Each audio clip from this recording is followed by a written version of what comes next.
Salut à tous, j'espère que ça va. Petite vidéo rapide pour répondre à une question qu'on m'a posée. La réintégration des soignants non piqués, qui est effective donc depuis hier, depuis le lundi 15. Alors pour vous la faire courte, effectivement, le 15 septembre 2021, j'ai eu le choix entre, donc comme 2,7 millions de mes confrères et collègues, on a eu le choix entre l'injection ou la porte. Et on a été finalement 0,4% à choisir la porte. Donc petite vidéo sur ce sujet-là, simplement pas pour vous amener sur la thématique sanitaire, politique, etc. Parce que chacun en pensera ce qu'il en pensera. C'est bon, ça fait 3 ans qu'on est sur ces thématiques-là. Les avis, c'est comme les trous de balle, ça sera chacun le sien. J'ai envie de vous amener plutôt sur la thématique, et bien donc de la liberté et de la résilience économique. J'ai envie de répondre à cette question-là dans le cadre d'une petite série de vidéos qu'on va commencer, que je vous propose, c'est-à-dire de faire une réponse par jour à vos questions. J'attends pour demain une question que vous pourrez me poser dans les commentaires. Je choisirai la meilleure question. J'y répondrai demain en vidéo, pareil, en 3, 4, 5 minutes, en vous apportant mon avis.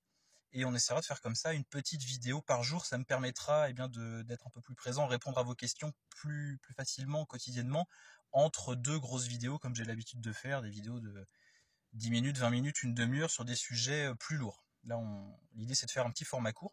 Donc, j'attends vos questions, quel que soit le sujet, pour la vidéo de demain.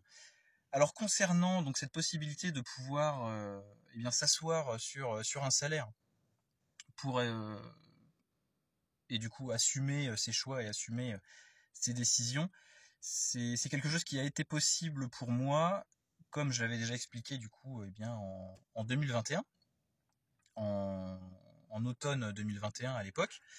C'est quelque chose qui a été possible en partie grâce à mes démarches et grâce à mon état d'esprit de résilience et d'indépendance.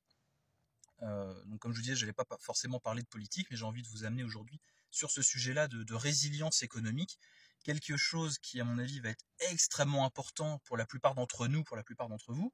Ça va être de développer d'autres sources de revenus effectifs ou potentiels, d'autres compétences, d'autres métiers, d'autres des revenus complémentaires en plus de votre profession, que ce soit avec des bidouilles, des magouilles à droite à gauche légalement, hein, bien sûr, ou un deuxième métier ou des formations complémentaires. Donc ça va être hyper important.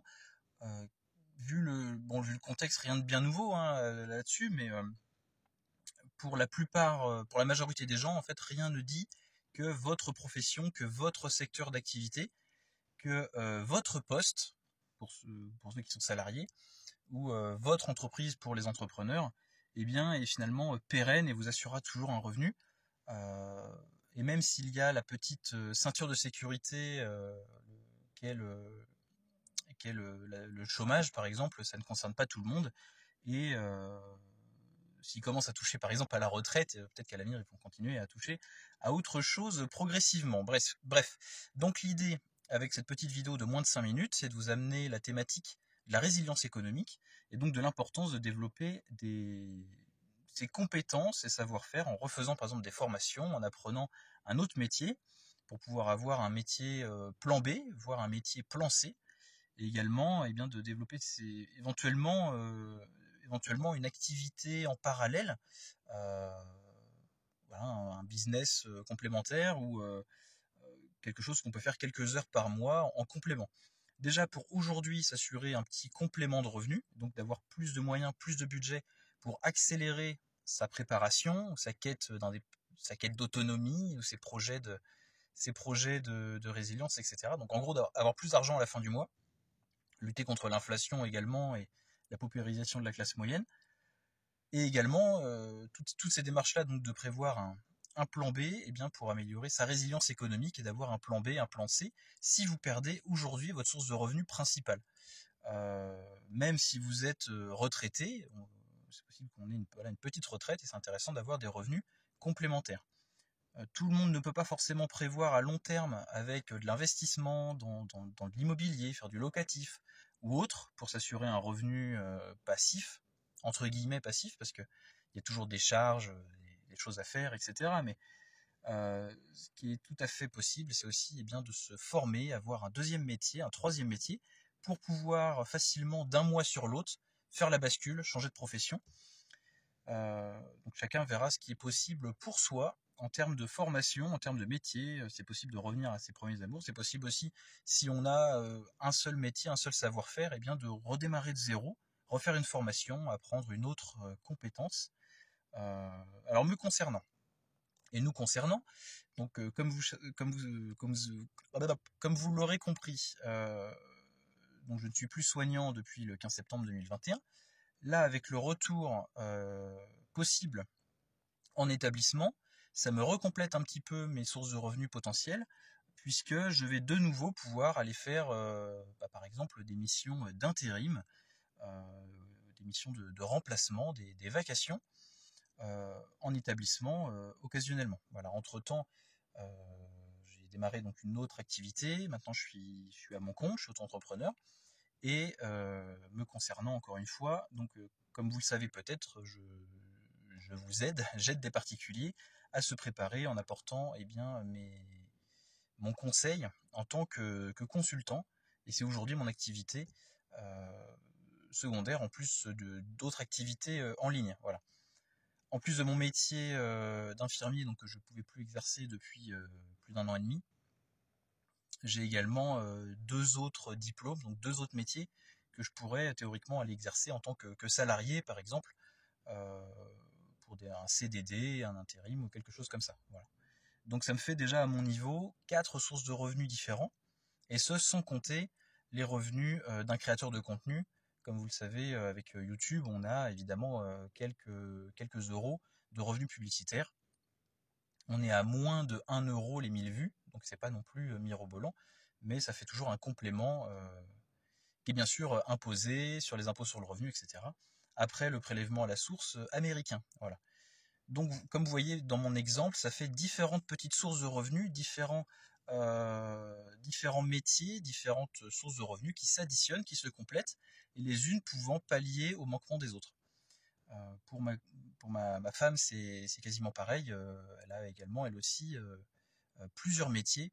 Là, pareil, elle est rendue à 3 métiers dans les poches pour pouvoir facilement basculer d'un métier à l'autre, d'une activité à l'autre, en cas de besoin. Voilà. Alors, je vois que je suis déjà à 7 minutes 50, donc je vais essayer de ne pas faire trop long, mais à retenir, c'est que le fait de se retrouver mis à pied, sans salaire, sans allocation chômage, sans RSA, sans aide, sans rien du tout, tout en mis à pied, on n'est pas renvoyé, hein, donc il n'y a pas de prime de fin de contrat ou quoi que ce soit. C'est moi qui ai dû démissionner là sur le tard pour me libérer de mon établissement et pour pouvoir aller faire ensuite des vacations et remplacements à droite à gauche, maintenant qu'il n'y a plus d'obligation vaccinale.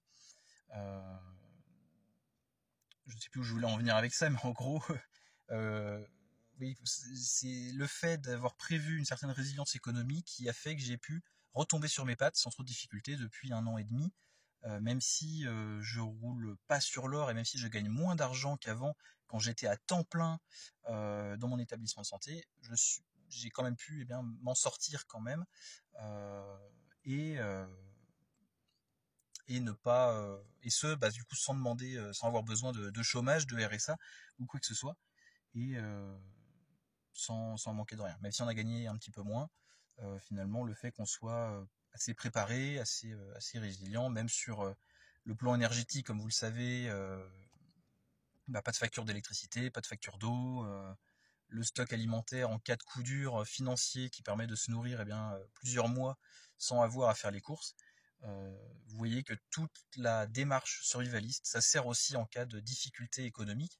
On revient encore là-dessus, mais je vous encourage donc vivement à développer votre résilience économique en termes de revenus alternatifs et revenus complémentaires, des revenus en plan B. Voilà. Donc 2 choses pour terminer. Premièrement, pour ceux qui ont besoin d'avancer plus vite et sans faire d'erreur et qui auraient besoin d'un consultant, vous pouvez me contacter via survic.fr. De nouveau, la première demi-heure est à prix libre, qui permet donc de faire le point et d'être accessible à tout le monde, même ceux qui n'ont pas forcément les moyens. Voilà, maintenant c'est mon métier, il faut que je paye l'URSSAF et compagnie, mais la première demi-heure est à prix libre. Donc vous pouvez retrouver toutes les infos sur mon site survic.fr et prendre contact, ou à mon mail directement dans la description. Et donc deuxième point pour terminer cette première vidéo qui a été assez longue de cette série, n'hésitez pas à me poser vos questions en commentaire en dessous. Je choisirai ma préférée pour la vidéo de demain, voilà, qui sera de 3 minutes, 5 minutes, moins de 5 minutes pour répondre rapidement à vos questions et vous apporter mes retours. Voilà. Allez, prenez soin de vous, profitez bien des vôtres et prenez soin de vous et à très bientôt. Et donc à demain pour la vidéo de demain. Allez, salut.